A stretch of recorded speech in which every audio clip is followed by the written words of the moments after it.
Bom dia, pessoal. Então, a gente inicia a nossa aula hoje fazendo a correção das atividades, né? Tanto de sociologia, que foi enviado antes, como também a de filosofia, que foi enviada, então, recentemente, né? Que hoje encerraria o prazo de vocês terem entregue lá, até porque eu posso imprimir a planilha e saber quem de fato participou e quem deixou de participar, né? E é importante a participação de vocês nessas atividades, por conta da avaliação continuada, né? Não só por uma questão de aprendizagem, mas porque também existe uma forma de avaliação que conta com a participação de vocês, principalmente na resolução das atividades, nas aulas mesmo em si, né? Quanto mais vocês participam da aula, mais pontuação vocês vão tendo.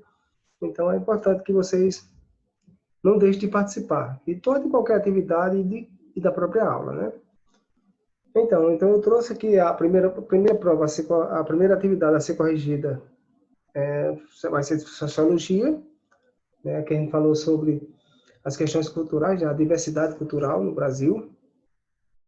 E a primeira questão envolve um pequeno texto, né, sobre Câmara Cascudo e Mário de Andrade. Né? Então diz assim, ó: escolha um dos pesquisadores, Mário de Andrade ou Luiz Câmara Cascudo, e faça uma pesquisa biográfica destacando suas principais características sobre a obra e a obra dele e o legado deixado, né? Então você estaria livre, né, de escolher o Mário de Andrade ou o Luiz Câmara Cascudo, né? Então, e quem quisesse também fazer dos dois sem nenhum problema, né? Mas aí a questão eu pediria para que vocês escolhessem um deles, né? E é sabido, né, por nós, né, da aula que a gente citou esses dois estudiosos, né, da cultura brasileira, apesar de ambos não serem cientistas, né, eles não eram cientistas de formação, mas eram pesquisadores, né, sobre a cultura brasileira. Né, eles praticamente andaram o país inteiro colhendo informações sobre a diversidade cultural do nosso Brasil. E se hoje temos algum estudo sobre cultura, né, sobre as características das culturas brasileiras, devemos graças a esses dois incansáveis pesquisadores, né? Tanto o Mário de Andrade, como também o Câmara Cascudo. Então, é importante que vocês, até na redação da biografia de um deles, ou dos dois, vocês possam prestar bastante atenção como eles trabalharam essa questão da cultura aqui no Brasil, ok? Então, passamos, então, para a segunda questão. A segunda questão fala o seguinte: própria dos festejos juninos, a quadrilha nasceu como dança aristocrática, oriunda dos salões franceses, depois de difundida por toda a Europa. No Brasil foi introduzida como dança de salão e, por sua vez, apropriada e adaptada pelo gosto popular. Para sua ocorrência, é importante a presença de um mestre, que é um marcador, né, que a gente chama aqui marcante, é um marcador, pois quem determina as figurações diversas que os dançadores desenvolvem. Observa-se a constância das seguintes marcações: o tu, né, em avant, chez des dames, chez chevalier, cestinho de flor, balancê, caminho da roça, olha a chuva, garrachê, passeio, coroa de flores, coroa de espinho, etc. São várias passagens que tem dentro da quadrilha. No Rio de Janeiro, em um contexto mais urbano, apresenta transformações e surgem novas figurações. O francês aportuguesado inexiste, o uso de gravações substitui a música ao vivo, além do aspecto de competição que sustenta os festivais de quadrilha, promovido por órgãos de turismo. Isso aí é um trecho do Dicionário de Folclore Brasileiro, de Luiz Câmara Cascudo. Então, diz a questão: as diversas formas de dança são demonstrações de diversidade cultural em nosso país, e entre elas, a quadrilha é considerada uma dança folclórica Então, a gente tem várias características. Então, ele pede aqui que a gente escolha uma das alternativas que se enquadre como a quadrilha, como uma manifestação cultural, ela é considerada também como uma dança. Aí, por quê? Apesar de ser uma manifestação cultural, também é considerada dança. Então, a gente tem as proposições. A letra A diz o seguinte: possuir uma característica principal, os atributos divinos e religiosos, e por isso identificar uma nação ou uma região. Então, essa questão pergunta se ela expõe que a quadrilha, ela tem atributos divinos religiosos, né? A gente vê que tem o casamento do matuto, aquela questão toda, e que isso identifica uma nação ou região. Não é que essa questão esteja errada, mas ela não está perguntando, ela não está dizendo aqui que ela é, por exemplo, ela é considerada uma dança, né? Antes da manifestação cultural, a quadrilha ela é uma dança. Então, ela não há uma identificação por região, por nação ou região, até porque a gente viu, até no próprio enunciado da questão, que a quadrilha ela tem características diferentes dependendo de região. Aqui na Paraíba, ela tem uma característica. Em alguns interiores, até da Paraíba, se dança de forma diferente. Lá na região, no interior de Minas Gerais, também é diferente. Lá no Rio de Janeiro, também já tem uma outra característica. Então, essa questão lá não estaria certa. Então, vamos para a letra B. É porque ela aborda as tradições e costumes de determinados povos ou regiões distintas da mesma região. O que, de fato, eu acabei de falar. Né? Eu falei justamente sobre essas questões. Que a própria quadrilha ela vai tomando nuances, né, de características regionais de onde ela é introduzida, né? No Nordeste de uma forma, no Centro-Oeste de outra, no Sudeste de uma outra forma, no Sul de outra forma. Então, ela vai tendo características distintas de acordo com as regiões. Então, a letra correta nessa questão aqui seria a letra B. Então, a A é incorreta, a B é certa. A gente vai entender agora por que a letra C, D e E é incorreta. Diz assim: a quadrilha, ela, por apresentar um cunho artístico e técnicas apuradas, sendo também considerada uma dança-espetáculo. Até que dança-espetáculo está certo, mas não existe uma questão de técnicas apuradas, né? Um cunho plenamente artístico, né? A quadrilha, ela é, muito pelo contrário, ela é popular, ela é bem pop. Então, não necessita desse refino nas técnicas, né? Letra D. Por necessitar de um vestuário específico para a sua prática, o qual define o seu país de origem. A gente viu aqui até no enunciado da questão que a origem da quadrilha veio da França.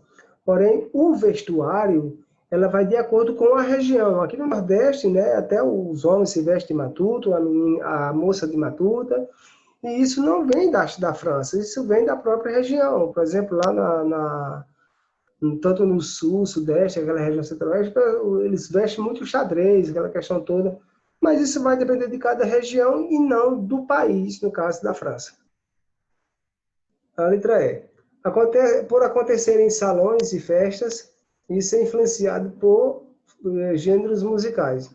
A dada não é influenciada por gêneros musicais, mas ela foi se adaptando. Em algumas regiões ainda se mantém a música, o grupo, a música ao vivo, né, no caso das sanfonas, zabumba e triângulo.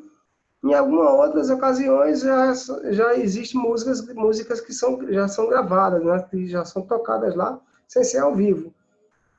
Então ela não é de fato assim uma questão por ser uma questão de salão, né? Ela até é feita a céu aberto, né, em pavilhões.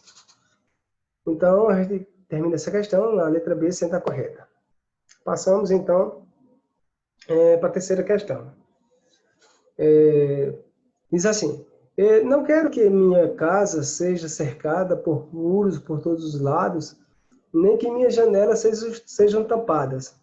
Quero que as culturas de todas as terras sejam separadas para dentro da minha.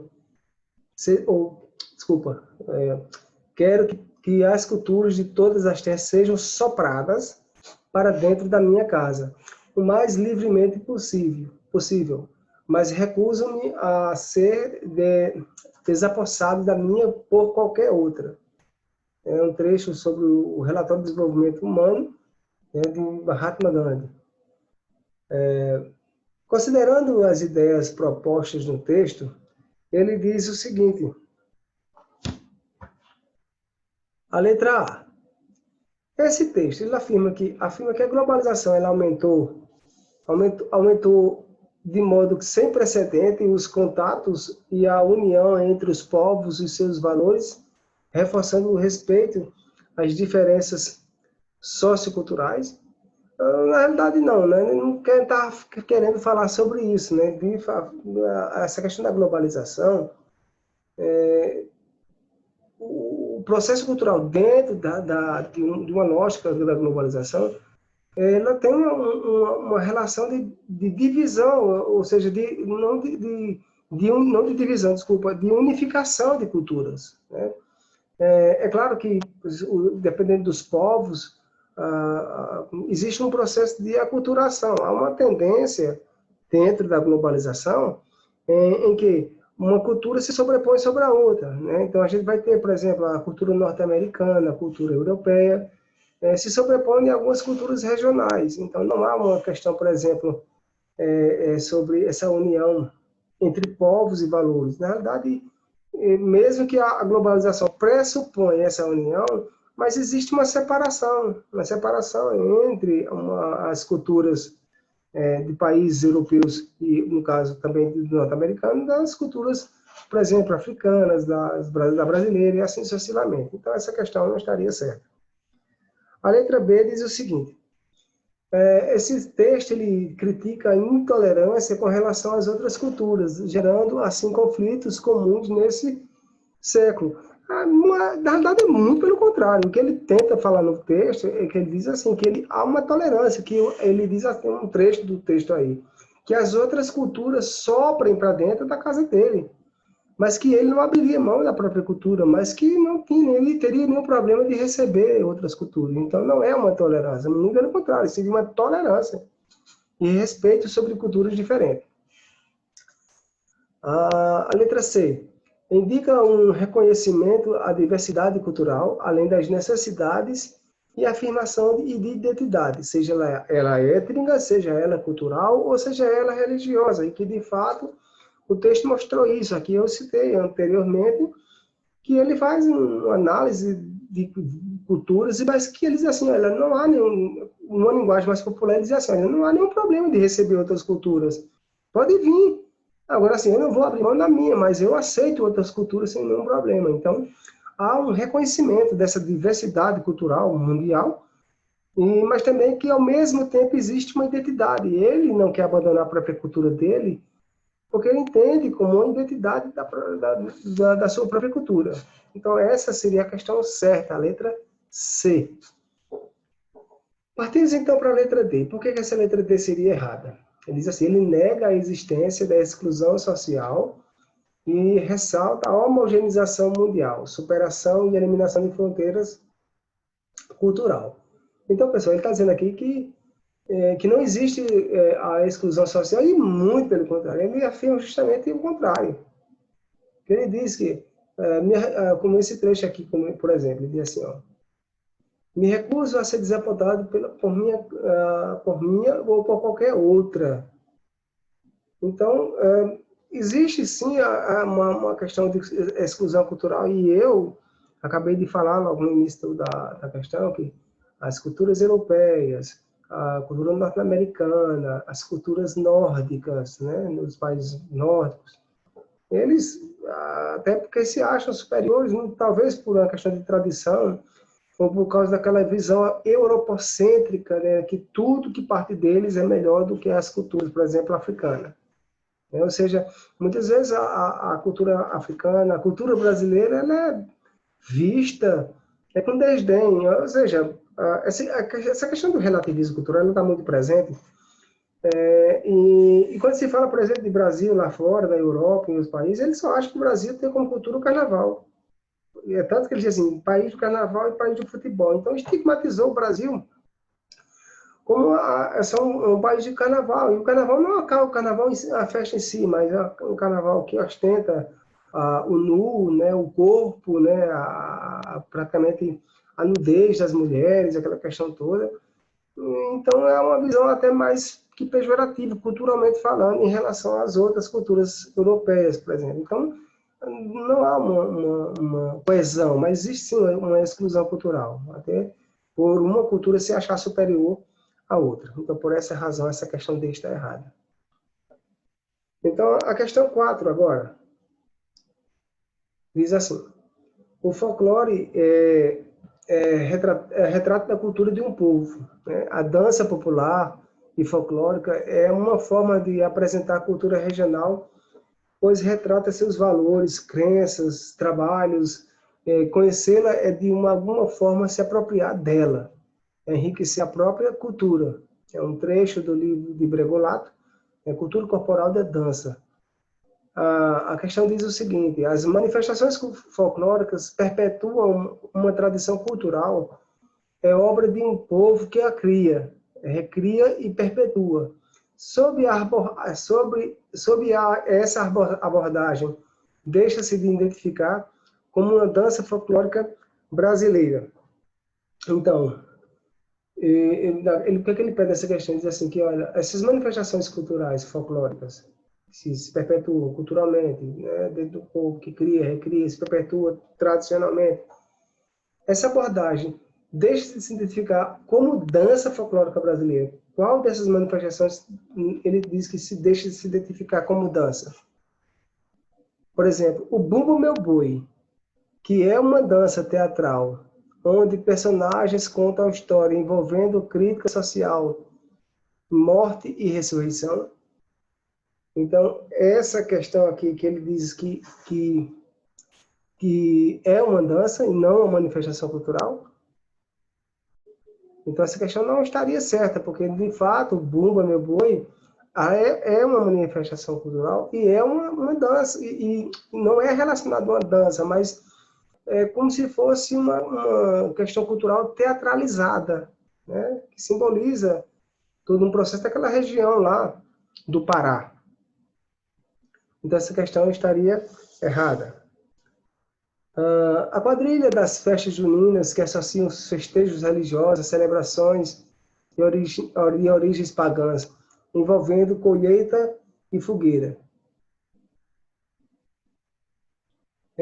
Apesar de ele dizer assim, que ele diz que as quadrilhas das juninas, elas, além de ser festejos religiosos, elas têm uma simbologia de representação, né? Principalmente, antigamente, essa festa, a festa de São João, ela era chamada de festa do milho, né? Era a festa da colheita, né? Depois a gente trouxe o nome de quadrilha.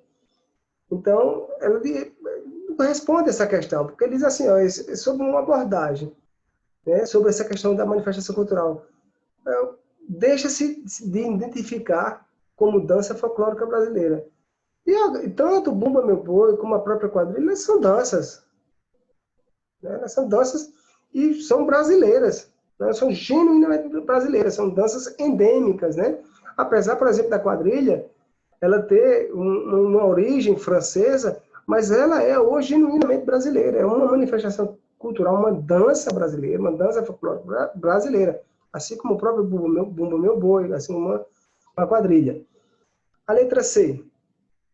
O congado, que é uma representação de um reinado africano, onde se homenageia santos através da música, de cantos e de dança. Também é uma manifestação cultural brasileira e que é representada teatralmente através de dança. O camarada quer retratar uma homenagem lá aos santos africanos, ao reinado africano, através de uma dança. Então, essa questão também não estaria certa. O balé, letra D, o balé é que se utilizam de músicos, bailarinos e vários outros profissionais para contar uma história em forma de espetáculo. O balé, de fato, ele é uma dança, mas o balé ele não é brasileiro. E nunca se popularizou, né? Até hoje, no Brasil, se pratica o balé, mas é uma forma de dança que não é uma manifestação cultural brasileira, mas é uma dança elitizada, né? Nem todo mundo tem acesso às aulas de balé, aquela questão toda. Apesar de ser uma dança, ela não se identifica, apesar de ser uma manifestação cultural, mas ela não é uma dança folclórica brasileira, ela é de outro país. E a letra, então, essa é a questão correta, né? A letra D. Essa questão aqui, o carnaval é em que o samba, letra E, quer dizer, o carnaval é em que o samba é derivado do batuque africano e é utilizado como objetivo de contar e recriar a história de desfiles. Também é uma manifestação cultural que é também utilizada através da dança, né? Tem, no caso, o principal característica a presença do samba, né? E com as letras de músicas, contando histórias, né? Às vezes de personagens, às vezes de passagens históricas. Então, é uma dança que estaria também relacionado à manifestação cultural brasileira, né? A gente pode até dizer assim, olha, o carnaval lá nos Estados Unidos, tal, pode até existir, mas não é uma manifestação própria dos Estados Unidos. Todas essas questões anteriores aqui, a letra a letra B, a letra C e a letra E, são manifestações folclóricas, culturais, e que têm como sua principal característica a dança. Apesar da letra D, o balé ser uma dança, mas não é uma manifestação cultural brasileira. É isso que a questão estaria pedindo. Ela é uma manifestação cultural, dança estrangeira. Ok? Então, por essa questão, seria a letra D. A quinta e última questão. Diz assim. Sobre o patrimônio material e imaterial brasileiro, é correto afirmar. Olha, pessoal, o que seria esse patrimônio material e imaterial? Né? Um patrimônio material seria justamente aquele que é palpável, né? Que é visto, que é vislumbrado. Né? Já o imaterial, ele não tem a própria matéria. Como que eu posso falar? Vou dar um exemplo para vocês. Um patrimônio imaterial aqui de Campina Grande é a Feira Central. Não a feira física, mas a história da feira, né? Aquilo que não é visto, né? A tradição que existe na Feira Central de Campina Grande. Então, se tornou também um patrimônio imaterial. Então, para que vocês possam diferenciar do patrimônio material e do patrimônio imaterial. Um outro exemplo, um patrimônio material seria o Corcovado, no Rio de Janeiro. Né? Aquela estátua lá, o Cristo, o Redentor, aquela questão toda. Então, é um patrimônio material. Já se você dizer assim, o carnaval é um patrimônio imaterial.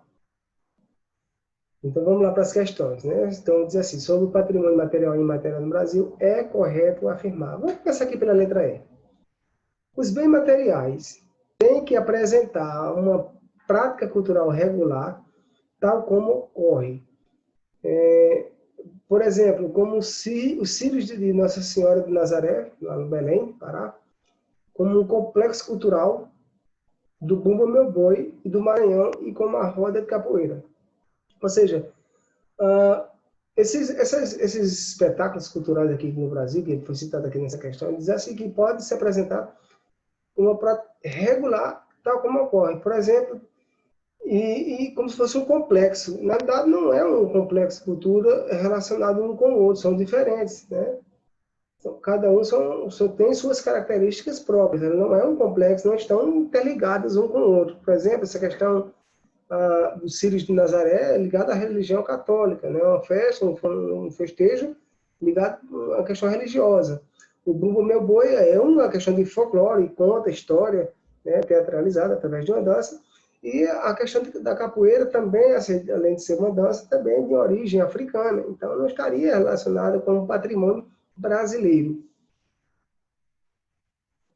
A letra D. O ofício das bananas, desculpa, o ofício das baianas e de acarajé agrega diferentes classes socioeconômicas, promovendo a equidade e a justiça social e é caracterizada por um patrimônio material. Pelo contrário, essas manifestações são patrimônios imateriais, não é físico, é a questão de cultura. Cultura a gente não pega, costume a gente percebe. Por isso que se aqui colocasse imaterial, estaria certa a questão. A letra C. Os recursos naturais são bem culturais do patrimônio imaterial. Por isso, um grande risco de desaparecer caso não sejam preservadas por políticas sociais. Recursos naturais não seriam patrimônio imaterial, seria patrimônio material. Um exemplo disso, as cataratas do Iguaçu. É um patrimônio material, que é visto, né? Independente do tempo, da época, né? As cataratas vão estar lá. Por exemplo, corre um risco daqui uns dias a gente não ter mais quadrilha junina, corre, porque não é material, ela é imaterial. Aquilo que é material não perde-se no tempo, mas aquilo que é imaterial pode se perder sim no tempo. A letra B. O Palacete Pinho, o Parque Zoobotânico do Museu Emílio Goeldi, o Complexo do Ver-o-Peso, são considerados como patrimônios imateriais do Brasil, pois resguardaram a memória dos povos indígenas. Né? Esses aqui são patrimônios, mas eles não são imateriais, eles são patrimônios materiais. Né? Então, eles não é uma questão de cultura, mas é uma questão física. Né? Tanto o Parque Zoobotânico, como o próprio museu, são questões que vocês podem ver, podem pegar. Não é uma questão que envolve uma cultura. Então, mais uma vez, a questão troca o conceito aqui de imaterial. Para ficar certo, essa questão seria material e não imaterial. A letra A. As práticas e expressões culturais, para serem consideradas como bens imateriais, devem apresentar associações entre os objetos e artefatos e os lugares onde são desenvolvidos. Então, essa questão seria certa. Ou seja, essas práticas ou expressões, elas devem ser consideradas imateriais, ou seja, práticas ou expressões. Para ser considerada material, tem que ser associada ao objeto, ao que é visto, ao que é palpável, que se pode pegar. Então, essa é a diferença entre o patrimônio material e o patrimônio imaterial, ok? Então, pessoal, daqui a pouco já retorno com a atividade de filosofia, ok? Então, pessoal, essa aqui é a atividade de filosofia, né, que é daquela aula sobre teoria crítica, estruturalismo e pós-estruturalismo, em que a gente falou na aula passada sobre essa temática, principalmente no que se diz respeito à teoria crítica, as ideias principalmente da escola de Frankfurt, né, de Theodor Adorno, de Max Horkheim, e nessa temática a gente também abordou a teoria da indústria da cultura, ou a indústria de massa, né, como seria essa crítica, né, e eles falaram, né, nesse caso, que a cultura, a arte, né, ela passou a ter um objetivo mais ligado à questão do lucro do que da questão da cultura em si. Ou seja, eles dizem assim que a arte hoje ela é replicada várias vezes, né? Ela é repassada, mas não por um critério de cultura, porque está trazendo um crescimento cultural para uma sociedade, mas por uma questão mercadológica, né? Que visa lucro, né? Ou seja, uma obra de arte ela é replicada várias vezes para que possa ser vendida, né? De acordo com as necessidades ou o poder de compra de cada sociedade.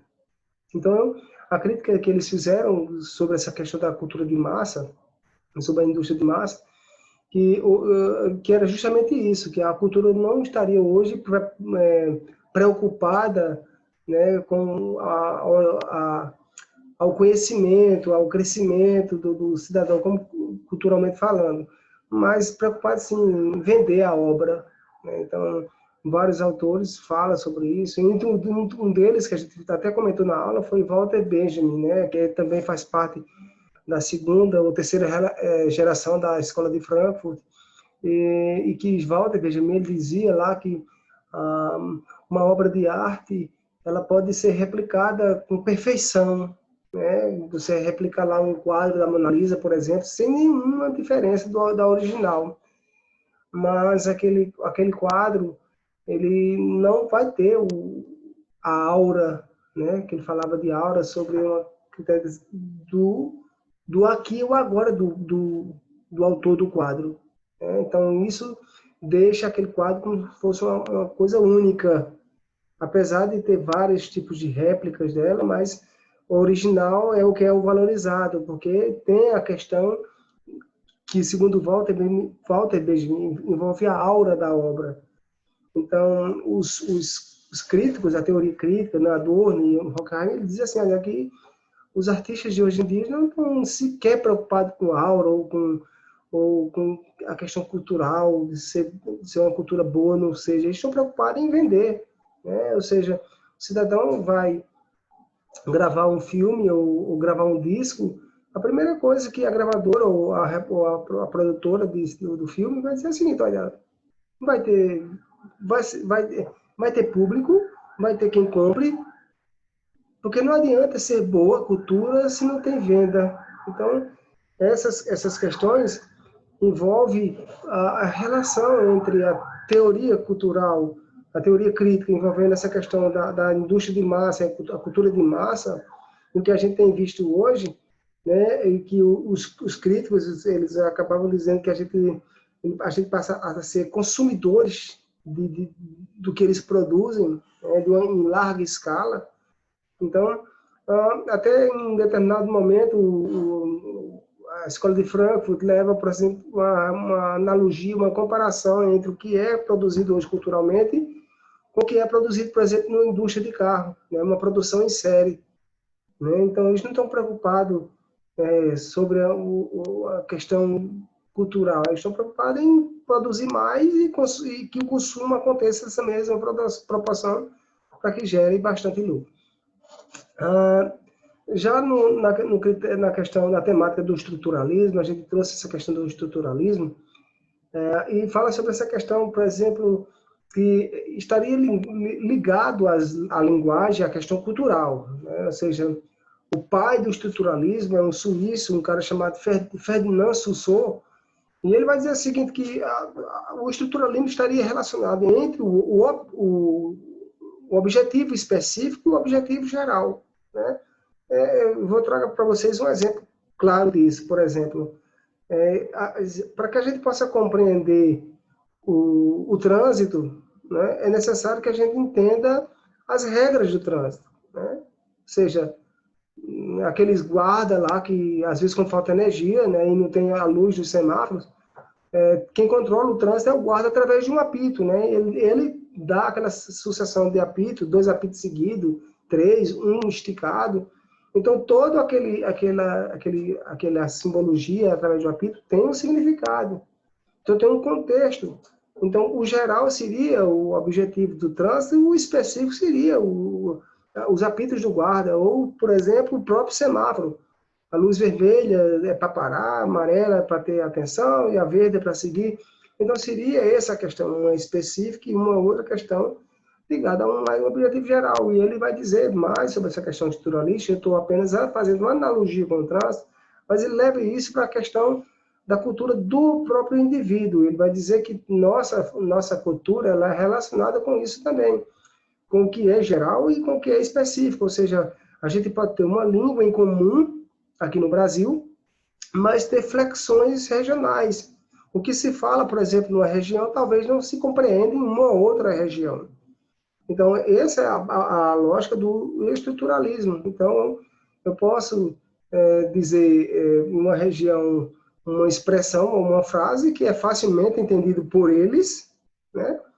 Mas em uma outra região que fala o mesmo idioma, talvez não seja compreendida, né?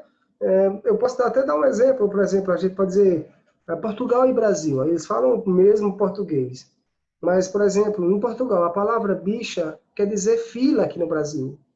Então, se a gente chegar e aqui no Brasil dizer assim, ó, você pegou uma bicha, vai se levar para o lado pejorativo. Mas lá em Portugal é algo comum, é pegar uma fila. Então, são essas relações do estruturalismo que tem que ser entendidas dentro do critério do que envolve a cultura de cada um. É isso que prega o estruturalismo de Ferdinand Saussure. Porém, já o pós-estruturalismo, esse é mais recente, a gente chama de microtemas, né? Então aí são vários autores, né? Tipo Charles Derrida, Lyotard, o próprio Michel Foucault, eles trabalhavam chamados microtemas dentro de um contexto. A gente, por exemplo, a gente vai dizer que a gente tem um país de grande diversidade cultural, no nosso Brasil, mas que hoje é presente e é analisado o Brasil através dos seus microtemas, por exemplo, a ideologia de gênero, o movimento LGBT, o movimento feminista, o machismo, a homofobia. Então, são microtemas de um aspecto mais geral, né? Contrário lá do estruturalismo. Então, ele vai analisar temas, não condições, como é feito no estruturalismo. Então, esse pós-estruturalismo vai trazer uma questão mais aberta, né? Mas, assim, através de temas direcionados, que a gente chama de microtemas, ok? Então, eu fiz essa análise mais rápida para que a gente possa entrar nessas questões aqui. São 3 questões rápidas, né? Mas valorizando sobre a questão de Hegel. Então, vamos lá para a primeira questão. É uma questão de somatório, e eu até pedi assim que colocasse o somatório aqui embaixo, né? Soma as questões corretas, e bota o somatório aqui. Então, ele vai dizer o seguinte: a filosofia, ela existe há mais de 26 séculos. Nessa história tão longa e de períodos diferentes, surgiram temas de disciplinas e de campos de investigação específicos sobre diversos campos de atuação da filosofia. Assinale o que for correto. Então, a gente vai falar diretamente sobre a própria filosofia, né, como ciência das mais antigas, né, desde da Idade Antiga, né, antes de Cristo até. Então, vai analisar essas proposições e a marcar que for correta, depois, no finalzinho, somar as que estão corretas e dar o resultado aqui, certo? Então, vamos lá. A primeira proposição diz assim: chama-se de metafísica o conhecimento das causas e primeiros princípios de toda a realidade de todos os seres, né? E eu expliquei para vocês, né, sobre essa questão da metafísica, né? Que a gente analisa um objeto além daquilo que o objeto nos mostra. Por exemplo, a gente pode analisar uma porta. A porta, se a gente olhar a princípio, de primeira, a gente vai perceber que ela pode ser madeira, pode ser de ferro, pode ser de alumínio, mas existem informações a mais que não estão vistas, né? Por exemplo, de que maneira foi feita essa porta, de que país foi extraído esse minério ou recurso, foi mão de obra assalariada, foi mão de obra escrava, entendeu? Então, são informações extras. Então, a metafísica realmente, de fato, é isso. São informações desde os princípios da coisa até o final das causas, né? Então, essa questão 1 estaria correta. Então, você já bota um xizinho aí nesse 1 e vamos para analisar 2.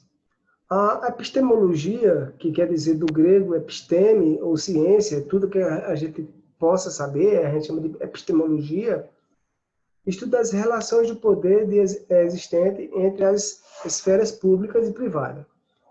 Por essa razão, o debate epistemológico vale da psicologia social do imaginário, que lhe confere um estatuto intermediário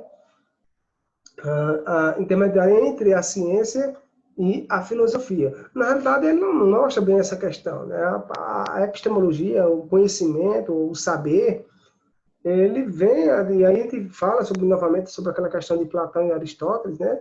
Segundo Platão, a gente tem essa sabedoria que já é inata e a gente vai aperfeiçoando com os sentidos, e Aristóteles vai dizer que não, a gente não nasce com o conhecimento, a gente adquire esse conhecimento através dos próprios sentidos. Então, essa questão 2, aqui, essa relação não tem muito a ver. Então, não marca essa 2. Essa 2 estaria incorreta. A proposição 4. A filosofia da história tem por objetivo a exegese, né? Que a exegese tem chamada interpretação de alguns trechos. Objeto e exegese dos mitos, sua participação no divino, o discurso dos trágicos e a história das narrativas deram origem ao mundo. Na realidade, essa questão da narrativa mitológica, ela não deu origem ao mundo, ela tentava explicar, mas não foi ela que deu origem. Né? Até porque a gente viu também que os filósofos, tanto os monistas como os pluralistas, eles tentavam explicar a origem do universo. Por isso eles eram chamados filósofos da natureza.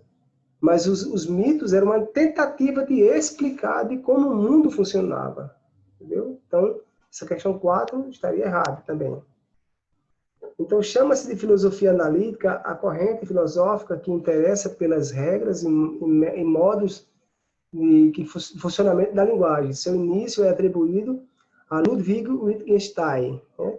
Na realidade, essa questão é a questão correta. Né? O Wittgenstein foi um dos filósofos analíticos, no qual ele dizia o seguinte, que a linguagem ela precisa ter um sentido próprio, né? E quanto mais fácil ela for compreendida, e que a crítica, principalmente de Wittgenstein, sobre a questão da filosofia analítica, era que a ciência ela tem uma linguagem muito difícil e que nem todo mundo entendia.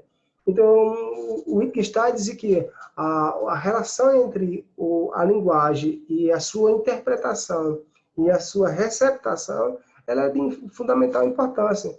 E o próprio Wittgenstein ele vai tentar propor uma ideia que a ciência use uma língua só que seja acessível para que todo mundo possa compreender, não com expressões técnicas e que a gente praticamente não compreende. Então, essa questão está correta. Então, você marca lá a 1 e a 8. Já a questão 16. Chama-se de estética o debate filosófico em torno da moralidade das obras de arte e da eticidade do artista para o campo estético. E recorre-se à filosofia moral, à ética, sem a quais ele perde a especificidade e o rigor metodológico. Essa questão não está relacionada, não tem nenhum contexto sobre a questão da filosofia, mas sobre uma característica dela, sobre a questão estética. E mesmo assim, o artista ele não perde o seu rigor metodológico da própria arte através dos seus valores morais e éticos, e sim pela sua habilidade natural. Okay? Então, essa questão não estaria certa. Então, as únicas questões certas seriam a 01 e 08. Então, 01, 08 igual a 09. Então, o somatório seria igual a 9. A questão 2. Vamos lá, pessoal. A questão 2 diz o seguinte: Hegel e seus cursos universitários de filosofia da história fez a seguinte afirmação sobre a relação da filosofia à história. O único pensamento que a filosofia aporta é a contemplação da história. Isso é uma expressão de Hegel, né? O único pensamento da filosofia que a filosofia aporta é a contemplação da história. De acordo com essa reflexão, Hegel é correto afirmar que, proporção 1, a razão governa o mundo e, portanto, a história universal é um processo racional. Então, questões que envolvem essas múltiplas escolhas, assim, é interessante que vocês analisem proposição por proposição. A qual vocês têm certeza, vocês correm aqui, certo? Vamos ver como funciona. Mais ou menos assim. Eu vou analisar essa proposição 1 de novo. A razão governa o mundo e, portanto, a história universal é um processo racional. Então, desde o início da própria filosofia, a própria filosofia foi a busca da própria razão, ou seja, uma ruptura ao pensamento mitológico e a inserção de um pensamento racional que perdura até hoje. Então, essa questão está certa. Então, se você já sabe que essa questão não está certa, então a gente vai analisar qual dessas proposições já tem a questão 1.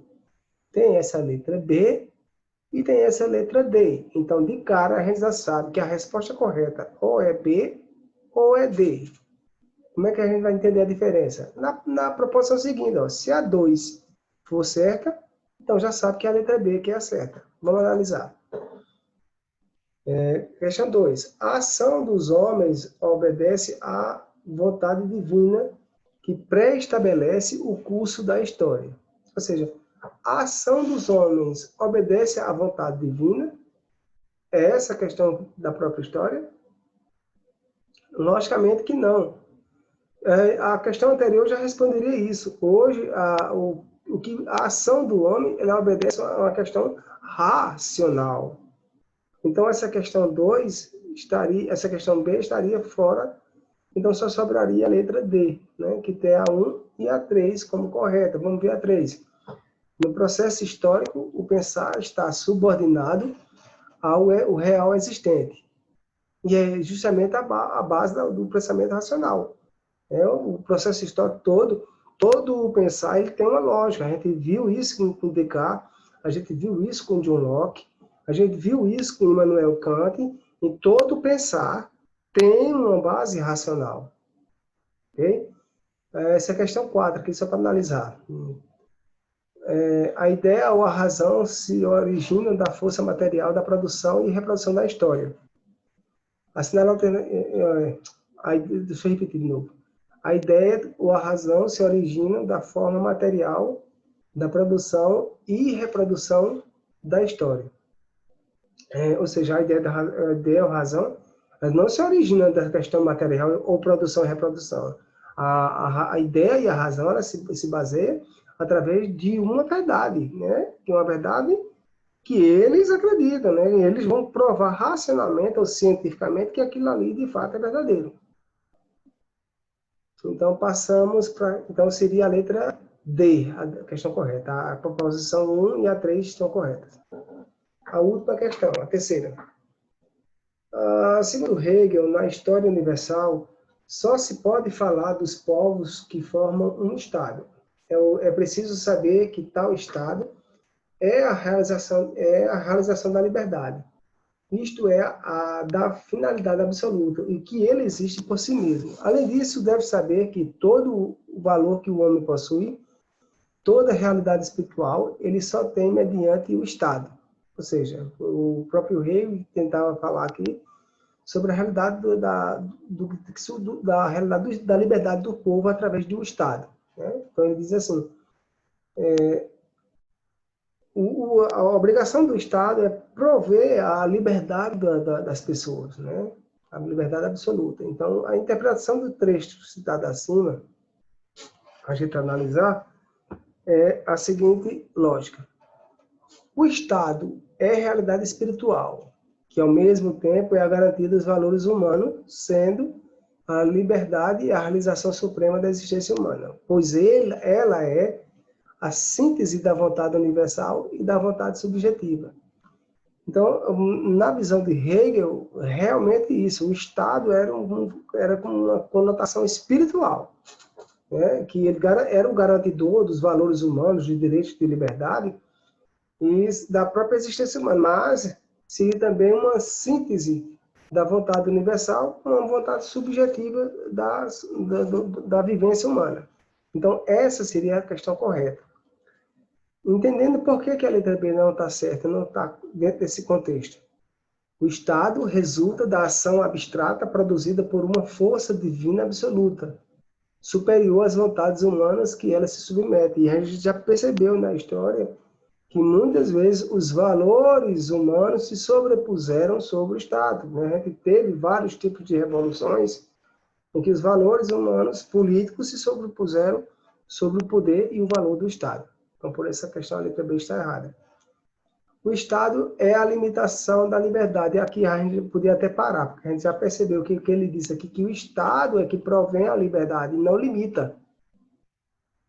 Ele diz assim, o Estado é a limitação da liberdade que é cerceada pelo Estado que coloque acima à frente dos cidadãos do curso da história. Pelo contrário, o Estado é o provedor da liberdade, e não o limitador. E a letra D. O Estado é a recondução do indivíduo e da espécie às condições naturais de existência únicas capazes de garantir a liberdade como valor absoluto. Ou seja, também estaria errado, porque o Estado ele não conduz o indivíduo por condições naturais de existência, mas por valores, né? A sociedade, ela vai tendo valores e cabe ao próprio Estado ser o garantidor que os direitos individuais, que as liberdades sejam garantidas pelo próprio Estado. E isso é uma temática bastante atual, porque a gente fala muito sobre essa questão da relação de liberdade, das liberdades individuais, do chamado autoritarismo, né? Ou seja, a gente precisa ver, por exemplo, no caso do Brasil, que o nosso regime político, a democracia, é um regime que prevê essa própria liberdade, é uma ampla liberdade. Liberdade de expressão, né? Liberdade de ação, liberdade de crença, né? Então, um Estado democrático de direito nos garante essa própria liberdade. Nos regimes, por exemplo, autoritários ou ditatoriais, essa liberdade já é colocada em xeque, né? Você já não tem essa expressão mais livre. Então, é importante que a gente entenda esse processo. Então, termina aqui, né, foi feita essa correção, tanto da correção de sociologia, como também de filosofia. Então, vocês, através desse gabarito, vocês possam estudar mais, aprofundar. Qualquer dúvida, eu estou acompanhando também no WhatsApp. Vocês podem me enviar alguma dúvida e eu procurarei responder o quanto antes possível, né? Assim que vocês mandarem, eu vou analisar a questão e mando a resposta para vocês. No mais, a gente tem aí outras questões, né, para que a gente possa contribuir ainda mais, tanto na parte da sociologia como da filosofia, né, dentro desse critério, que vocês possam ampliar o conhecimento de vocês. Agora, claro que vocês precisam ter a contrapartida, né? Vocês precisam, através da dúvida, procurar solucionar a dúvida, não deixar a dúvida correr, certo? Então, quero agradecer a vocês e até a próxima aula. Ok? Tchau, tchau.